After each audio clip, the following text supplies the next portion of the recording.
Ladies and gentlemen, there's a lie going around. A lie that's whispered when you're tired, when you're broken, when life hits you so hard it knocks the wind out of your destiny. That lie says, this is it, you're finished, you've gone as far as you can go. No, that failure didn't finish you. That setback didn't silence your purpose. That divorce didn't define your worth. That storm didn't drown your destiny. The fact that you're still breathing, still standing, still feeling something stirring on the inside, that's proof that God isn't through with you. You see, some of you thought the delay was a denial, but it was a setup for a comeback, a setup for a resurrection, a setup for glory to rise from the ashes of your frustration. Don't you dare walk away now. Don't you dare hang your head in defeat. You were built to break through, not break down. When others left, when the door closed, when the tears fell and you questioned your worth, he was still working. He was still shaping. He was still calling you deeper, calling you forward, calling you higher. What you survived didn't come to bury you, it came to reveal you, to uncover the strength you didn't know you had, to activate a fire that complacency tried to smother, to teach your feet how to dance in the rain and your hands how to praise in the fire. So let the winds howl, let the enemy shout, you've got resurrection power in your bones. You've got purpose running through your veins, and every ounce of pain will be repaid in power, every loss redeemed in legacy. Wipe your tears, square your shoulders, step forward with faith, because the best chapters of your life have not even been written yet. There's a lie going around, a lie that's whispered when you're tired, when you're broken, when life hits you so hard it knocks the wind out of your destiny. That lie says, this is it, you're finished, you've gone as far as you can go. That setback didn't silence your purpose, that divorce didn't define your worth, that storm didn't drown your destiny. The fact that you're still breathing, still standing, still feeling something stirring on the inside, that's proof that God isn't through with you. You see, some of you thought the delay was a denial, but it was a setup for a comeback, a setup for a resurrection, a setup for glory to rise from the ashes of your frustration. Don't you dare walk away now. Don't you dare hang your head in defeat. You were built to break through, not break down. When others left, when the door closed, when the tears fell and you questioned your worth, he was still working. He was still shaping. He was still calling you deeper, calling you forward, calling you higher. What you survived didn't come to bury you, it came to reveal you, to uncover the strength you didn't know you had, to activate a fire that complacency tried to smother, to teach your feet how to dance in the rain and your hands how to praise in the fire. So let the winds howl, let the enemy shout, you've got resurrection power in your bones. You've got purpose running through your veins, and every ounce of pain will be repaid in power, every loss redeemed in legacy. There is a lie, a cruel, cunning lie that creeps into the heart at the most vulnerable moments of life. It doesn't shout, it whispers, it doesn't storm in. It seeps in like a slow leak, undetected, quiet and dangerous. It waits until you've been bruised, until you've been weary, until your hope is hanging by a thread. That's when it strikes, it says, this is it. It's over. Nothing more can come from this. That lie is the lie of finality. It tells you your failure is final, your mistake is permanent, your heartbreak is the end of your happiness, your age is a deadline, your detour is the death of your destiny. But I came to serve notice to every dark thought and every defeated voice in your life. Don't believe the lie of finality, because God doesn't speak in periods. He speaks in commas. Man might have counted you out. Life may have knocked you flat, but if there is breath in your lungs, if there is a beat in your chest, then the author of your story is not done writing yet. You see, the enemy wants you to think that your brokenness disqualifies you, that your past defines you, that because you're in a valley now, there's no mountain in your future. He wants you to accept a false ending, a fraudulent full stop, when all God is doing is flipping the page to a new chapter. Let me tell you something. Just because it's hard doesn't mean it's over. Just because it didn't go according to your plan doesn't mean it wasn't part of His. We serve a God who does His best work in the middle of what looks like the end. A God who shows up when all seems lost. A God who speaks life into dry bones, who turns graves into gardens, who takes endings and makes them entrances into something greater. And the lie of finality. It wants you to settle. It wants you to fold your hands, shut your mouth, and stay stuck in what was. But you've got to make up your mind. I may be pressed, but I'm not crushed. I may be down, but I'm not destroyed. I may be delayed, but I am not done. Think about it. How many people in Scripture were told it's over? Joseph was thrown into a pit and left for dead. They said he was finished, but God said, I'm just getting started. Daniel was thrown into the lion's den. They thought it was over, but God shut the mouths of lions. Jesus himself was laid in a tomb. The stone was rolled into place. The world said, it's done. But 3 days later, he rose not just to live, but to prove that death doesn't get the last word. Finality belongs to God alone. The problem is we often mistake interruption for conclusion. But just because your story paused doesn't mean it ended. Just because you lost something doesn't mean you've lost everything. Just because you got rejected doesn't mean you've been erased. What's impossible for man is still possible for God. What you call the end, he calls the beginning of something new. You have to be careful who you listen to in moments of pain. When you're broken, when you're discouraged, when you're exhausted, the wrong voice can sound like truth. And the voice of finality loves to disguise itself as realism. It'll say, you're being practical, you're just accepting your limits. But faith was never meant to make sense. Faith doesn't bow to statistics. Faith doesn't tremble at time. Faith says, even now he is able. Even now after the betrayal, even now after the bankruptcy, even now after the diagnosis, even now God can turn this around. There's someone reading this who's convinced they've missed their moment. You think you're too old, too tired, too far gone, but age is not a limit, it's a witness. You've seen too much, survived too much, learned too much to stop now.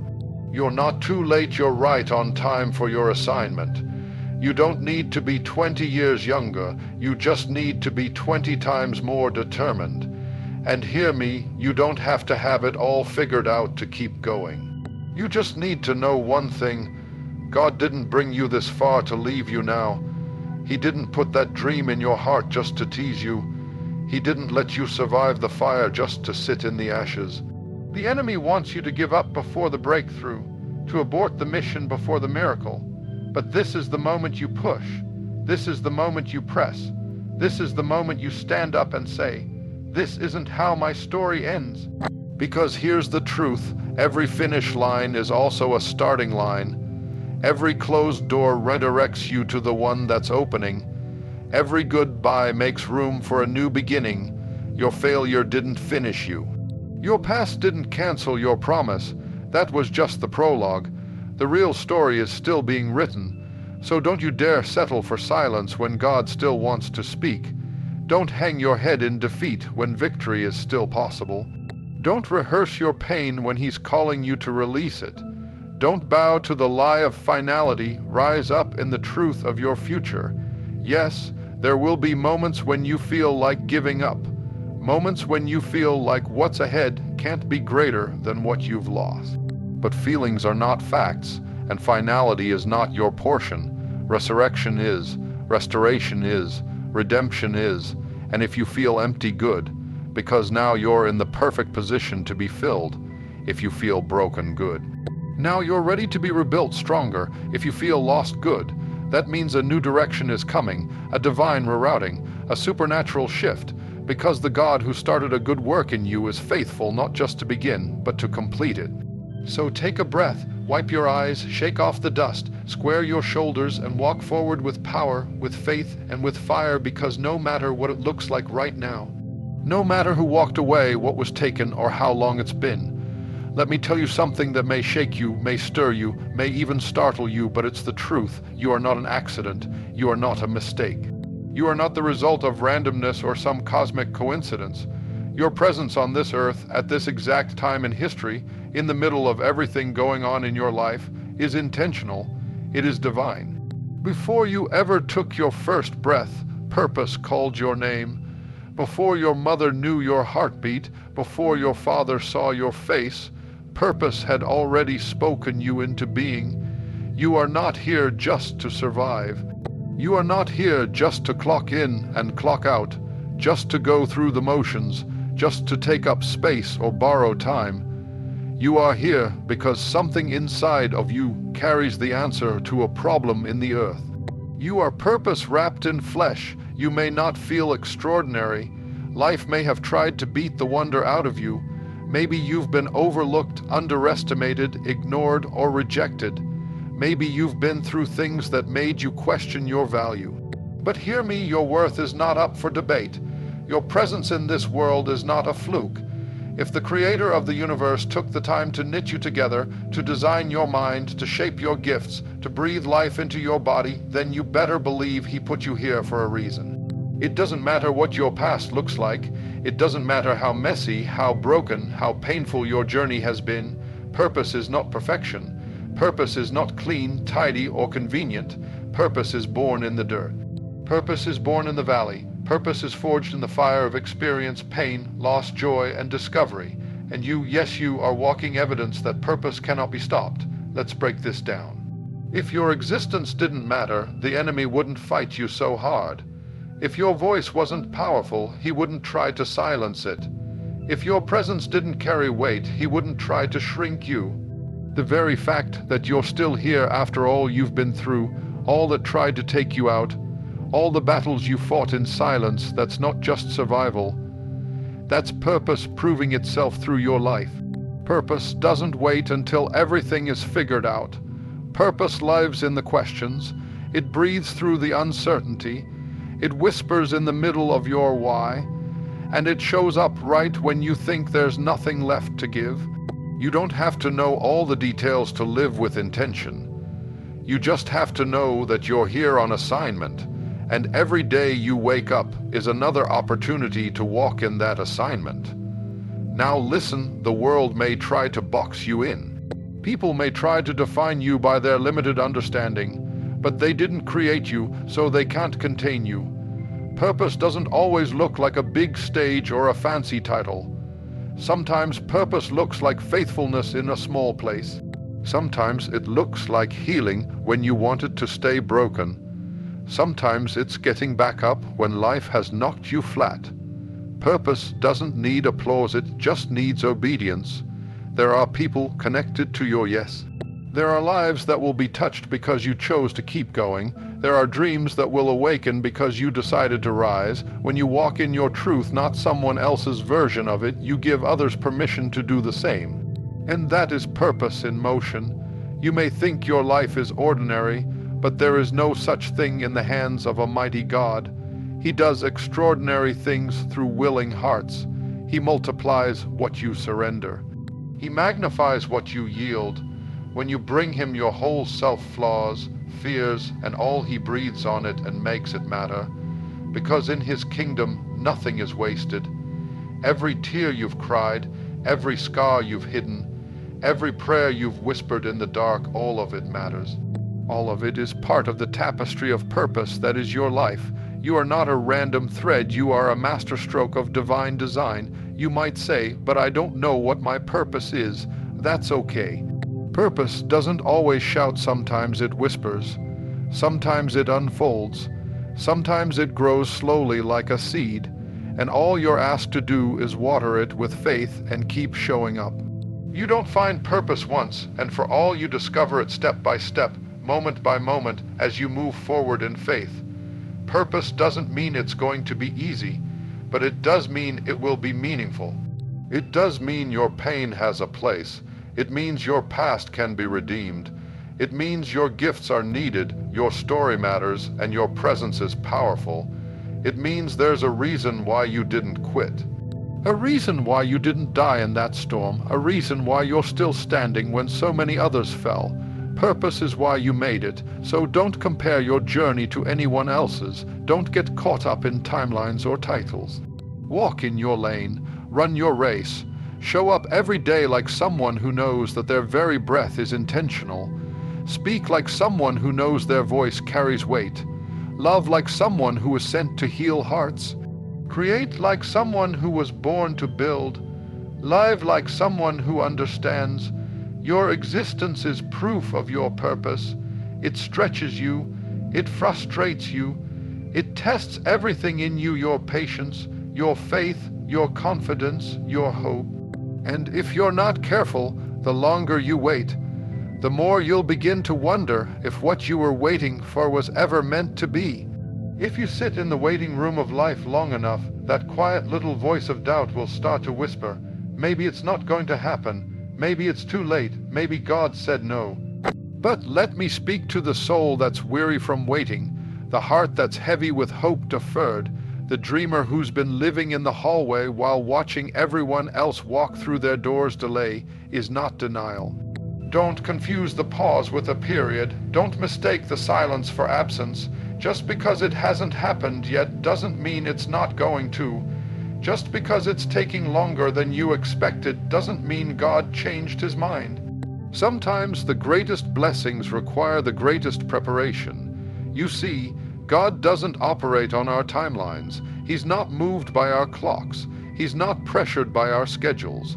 He's not rushing to meet a deadline because he's already standing in your future. He's not reacting, he's orchestrating, and every delay has a reason, even when the reason isn't revealed right away. There are some things you're praying for that are too big for where you are right now. You've got the heart, but you still need the strength. You've got the dream, but you still need the discipline. You've got the vision, but you still need the vessel to be ready. And God, in his infinite wisdom, is saying not no, but not yet. Because here's what you need to know. An early blessing can feel like a burden if it arrives before you're ready. The house you're praying for, can you steward it? The relationship you're longing for? Can you handle the weight of covenant, the platform you want to stand on? Is your character deep enough to hold you when the pressure hits? And I know it doesn't feel good. I know the waiting hurts. It can feel like rejection. It can feel like abandonment, but let me remind you, rejection from man is often redirection from God, and delay from heaven is often divine alignment. Because when God releases what he promised, he doesn't want it to crush you, he wants it to bless you. He wants it to bring joy, not exhaustion. He wants it to last, not just impress for a moment. And that's why he'll let you wait, not to frustrate you, but to fortify you. Abraham was promised a son, but had to wait decades before Isaac was born. The promise didn't change, but Abraham had to grow into the man who could father a nation. Joseph had a dream, but was thrown into a pit, then a prison, before he ever stepped foot in Pharaoh's palace. The dream didn't die, it just took a journey. David was anointed king as a young shepherd, but he didn't sit on the throne until years later. Why? Because process always comes before promise. So if you're in the waiting season, don't panic. Don't let the delay make you doubt what you heard. Don't throw away your hope because it's taking time. Time is not your enemy. Time is the incubator of your becoming. Time is where God does his deep work. You don't see roots grow, but they're the most essential part of the tree. Likewise, the work happening in the dark is preparing you to shine in the light. I know it's tempting to compare your timing to someone else's. You see them getting married, getting promoted, launching businesses, living out the very dreams you cry about at night. And the lie creeps in. They're getting it because I'm not good enough. God must have forgotten me. But let me speak this over you, someone else's blessing is not proof of your denial. Their harvest doesn't mean your seed is dead. Their breakthrough doesn't cancel yours. You are on a different assignment, a different road, a different pace. And your time is still coming. When it comes, it will be worth the wait. You won't have to force it. You won't have to fake it. You won't have to manipulate doors or compromise your values. What's for you will find you, and when it does, it'll feel like home. But until then, learn to worship in the waiting. Praise him while you're in between. Faith is not just believing when it's easy, it's trusting when you have no visible reason to. It's saying, even if I don't see it yet, I still believe it's coming. Delay doesn't mean God has changed his mind. It means he's working behind the scenes, putting things in place, adjusting timelines, aligning hearts, preparing paths so that when it does happen, it's not rushed, it's right. So don't lose your hope in the hallway. Don't let delay make you bitter. Don't let it turn your heart cold. God is not a man that he should lie. If he spoke it, he will do it. If he promised it, he will perform it. Hold on, stay faithful, keep showing up. Because one day the wait will be over. One day the door will open. One day the thing you cried about will make sense. And when that day comes, you'll look back and say, it wasn't denied, it was just delayed, and the delay made me ready. Let that truth settle into your soul. Let it interrupt your frustration. Let it calm your self-criticism. Let it breathe life into the places where perfectionism has been choking your peace. You are not finished. You are not flawless. You are not fully formed, and that's okay. You are becoming. We live in a world that celebrates the finished product. It loves the final picture, the polished performance, the grand reveal. We scroll through perfect lives on screens, flawless photos, powerful captions, and we compare it to our behind the scenes chaos. But what we often forget is that process doesn't get posted. Growth doesn't always look glamorous. Becoming doesn't always feel beautiful. God, in all his glory, doesn't look for perfect people. He looks for pliable people. He looks for the ones who are willing to stay on the wheel, the ones who say, God, I don't have it all together, but here I am. The ones who don't fake strength but bring him their struggle, the ones who understand it's not about being perfect, it's about being in progress. So if you're still wrestling with some things, if you're still healing from wounds you never asked for, if you're still working through habits, doubts, fears, or regrets, you're not failing, you're forming. Let me remind you of something you might have forgotten. Transformation is a process. It takes time to unlearn old mindsets. It takes time to rebuild trust. It takes time to develop character. We want microwave miracles, but God does crockpot construction. He takes his time because what he's building is meant to last. Think about a masterpiece, a painting, a sculpture, a work of art. No true artist rushes. No great creation is made in a moment. It takes layers, it takes patience, it takes pressure. And every stroke, every chisel, every season serves a purpose. So does every moment of your journey. You may not see the full picture yet, but don't dismiss what God is doing in you just because it's still unfinished. You may feel messy, but he's making something out of the mess. You may feel incomplete, but he sees the masterpiece even while you're still in motion. Progress is not always loud. Sometimes it's quiet. Sometimes it's just choosing not to give up. Sometimes it's getting out of bed when you wanted to stay down. Sometimes it's saying no to what used to tempt you. Sometimes it's taking one small step in the right direction, even when the destination feels far away. There is no shame in being in process. The shame comes when we pretend we're not. We hide our struggle because we think we're the only ones dealing with it. But can I be real with you? Everyone's dealing with something. Everyone is fighting battles you can't see.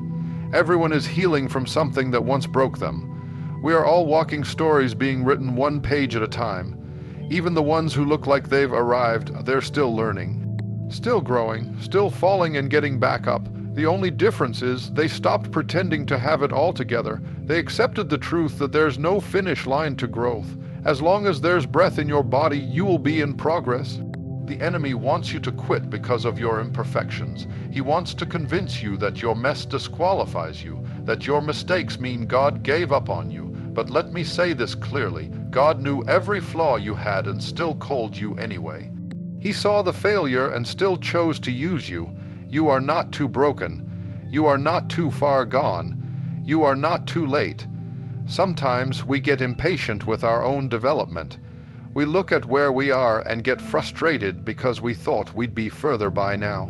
But here this growth is not linear. It's not always up and to the right. There are setbacks, there are detours, there are pauses that feel like punishment but are actually preparation. And through it all, God is shaping you, molding you, refining you, not for perfection, but for purpose. He's not building someone who impresses people, he's building someone who can carry weight, someone who can withstand pressure, someone who can love deeply, serve humbly, and endure storms with strength. That kind of person doesn't come easy. That kind of character is forged, not fabricated, and it doesn't happen overnight. It happens in the fire, in the fight, in the wilderness seasons that teach you how to depend on God when nothing else makes sense. It happens when you keep walking even when the path feels uncertain. It happens when you trust the process even when the progress is invisible. You're not where you used to be.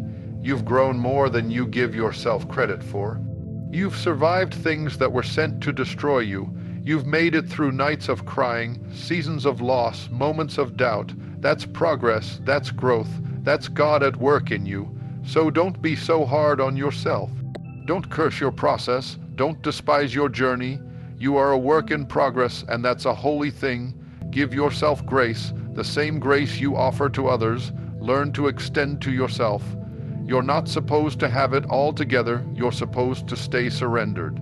Stay moldable, stay available for God to do what only He can do.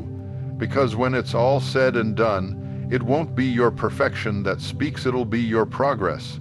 The testimony won't be, I never messed up. It'll be, I didn't quit. I kept going. I let God finish what He started in me. He who began a good work in you will be faithful to complete it. Not you, not your strength, not your performance, Him. It's His job to complete what He started, and He's not finished with you yet. Now, I'm not talking about the kind of pain that comes from abuse or destruction. I'm talking about the kind of pain that comes with becoming, the kind that comes with breaking free, the kind that comes with stretching, shifting, moving from where you were to where you're meant to be. That's the pain I'm talking about. See, we've been taught that pain is the enemy, but in the hands of God, pain becomes a tool, a teacher, a compass. Pain shows us what needs attention. Pain uncovers what's been buried. Pain pushes us toward transformation. Because if you look back over your life, some of your most powerful growth didn't come from comfort, it came from struggle. It came from nights you didn't think you'd survive, from seasons where everything felt like it was falling apart, from moments that felt like defeat but ended up being divine detours. He doesn't discard it. He doesn't look at your wounds and say, oh well.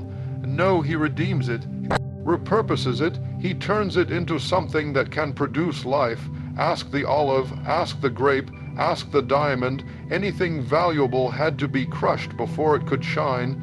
That heartbreak, it's shaping your capacity to love deeper. That betrayal, it's teaching you to discern truth. That failure, it's molding your humility. That delay, it's building your patience. That loss, it's forcing you to cling to what cannot be shaken. He can use it to peel back layers of pride. He can use it to awaken the call buried underneath your comfort. He can use it to develop a faith that isn't fragile. A faith that says, though He slay me, yet will I trust Him.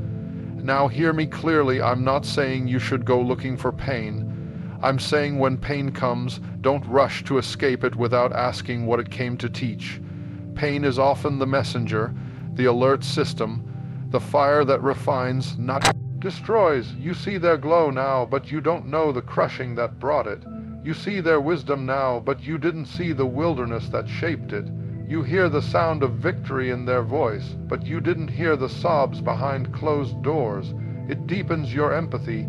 It expands your spiritual muscle. It forces you to pray, not out of routine, but out of need. It purifies your motives. It detaches you from things that once controlled you. It makes you depend on God in a way you never did before. That tells me that pain doesn't mean God's hand is off your life sometimes. It's the very evidence that He's closer than ever, near to the broken-hearted, present in the furnace, whispering in the darkness, I'm still here. You might just find out that the very pain you wanted to escape became the soil that birthed your next season, because pain tills the ground, it loosens hard places, it prepares the soil for new life, because if you ever stayed in it long enough to let it finish its work, You'd come out different, you'd come out stronger, you'd come out wise, not the kind that boasts or brags, but the kind that stands in peace, the kind that says, I've been through too much to give up now, the kind that says, this didn't break me, it built me, the kind that looks the enemy in the face and says, you should have taken me out when you had the chance. That pain didn't destroy me. It developed me, it refined me, and I wouldn't be who I am without it. You may not feel it right now. You may not see it when you look in the mirror. Life may have hit you so hard that you're questioning if you can even get back up. But let me declare something over your life today. You're built for breakthrough, not just built for survival, not just built for suffering, not just built to endure storms and hide your scars. No, you were handcrafted by God with breakthrough woven into your very being. Victory is in your spiritual DNA. God did not create you to crumble. He didn't put breath in your lungs and purpose in your soul just so you could be defeated. You are not some fragile being waiting to be broken by the weight of the world. You are a vessel of glory, shaped by pressure, strengthened through pain, and destined for breakthrough. See, the enemy's greatest fear is not just your survival, it's your awakening. It's you realizing who you are in Christ. Because once you understand that you're built for breakthrough, you stop retreating at the first sign of resistance. You stop panicking in the presence of problems. You stop doubting every delay. Instead, you rise up with authority and say, this will not break me, I'm breaking through it. I know you've been through things that shook you. Maybe you're in something right now that feels like it's suffocating you. But you have to remember this, every barrier has a weakness and every wall has a breaking point. You don't have to be the strongest, you just have to keep pushing. That kind of faith doesn't always roar. Sometimes it whispers, I'm still here. Sometimes it crawls when it wants to run. Sometimes it prays through tears, stands on shaking legs, and worships while bleeding. But it does not quit. That's the kind of faith that breaks chains. God never promised the absence of battles, He promised the presence of power. You may be in a fight, but you're not in it alone. Heaven backs you. Angels surround you. The Spirit of the living God lives inside of you. You carry resurrection power in your bones. You are built with resilience, molded for momentum, designed for dominion, and that's why the resistance has been so intense, because hell knows what's inside of you. Hell knows that if you ever stop second guessing yourself, if you ever start walking like the child of God you truly are, chains will fall, cycles will break, generational curses will be crushed under your feet. And breakthrough doesn't always come instantly. Sometimes it's slow, sometimes it's quiet, sometimes it doesn't look like anything at all, until one day everything changes. But just because you can't see it doesn't mean it's not happening. Just because it hasn't happened yet doesn't mean it's not coming. So don't despise the dark. Don't curse the underground season. Don't walk away while the roots are forming. Breakthrough often starts below, behind, beyond what your eyes can see. But God sees, God knows. God is orchestrating something behind the scenes that is going to shift the entire trajectory of your life. The moment you think, I can't take one more thing, that's when the heavens start to move. That's when angels are dispatched. That's when God starts shifting things on your behalf, because He knows when your strength ends, His power begins. He knows when you fall to your knees, you're not failing, you're getting into position. If life is pressing you, it's not trying to destroy you, it's squeezing out what doesn't belong. Squeezing out fear, squeezing out doubt, squeezing out pride and shame and insecurity. And in its place, God is building strength. Endurance, clarity, fire, and don't compare your breakthrough to anyone else's. God is doing something specific in you. What took them a day might take you a year, but when your breakthrough comes, it will be tailor-made for you. It'll fit your journey. It'll make every sleepless night worth it. Every tear, every test, every trial, it'll make sense when you see what He was preparing you for. Your breakthrough might not come in the way you expect, but it will come. It might not look like what you imagined, but it will exceed everything you dreamed. God doesn't tease his children. He doesn't lead you into pain and leave you there. If he brought you to it, he will bring you through it. There comes a time in life where the weight of your past, the sting of your regrets, and the ticking of the clock can start to whisper lies into your spirit. But let me speak truth to those lies today. Let me declare something over your soul that may have been buried under years of pain, failure, or delay. You are never too old, too broken, or too late for God to move. The world may try to put you on a shelf, write you off, or count you out. But God's not done. His promises are still active. His call is still echoing. His plans are still in motion. And you are still right on time. He was an old man with a barren wife and a promise that seemed impossible. Decades passed, hopes dimmed, but the word of the Lord never expired, and at the age of 100 he became the father of nations, 80 years old and on the run, a murderer, a fugitive, a man hiding in the backside of the desert, thinking life had passed him by. But right there in the wilderness, God set a bush on fire and called his name, and that man, weathered by failure and time, led a whole nation out of slavery. A widow in a foreign land, broken, alone, starting over, no plan, no provision, no promises, but she was faithful, she stayed, she served, she trusted, and in the midst of her grief, God rewrote her story, positioning her in the lineage of Jesus himself. See, the world loves youth, beauty, and instant success, but God looks deeper. He sees potential where others see problems. He sees oil in the crushed places. He sees glory in the gray hairs. He sees victory rising from your valley. He's not interested in how long it took. He's interested in whether you'll still say yes. And I know it's hard when the years pass and the prayers seem unanswered.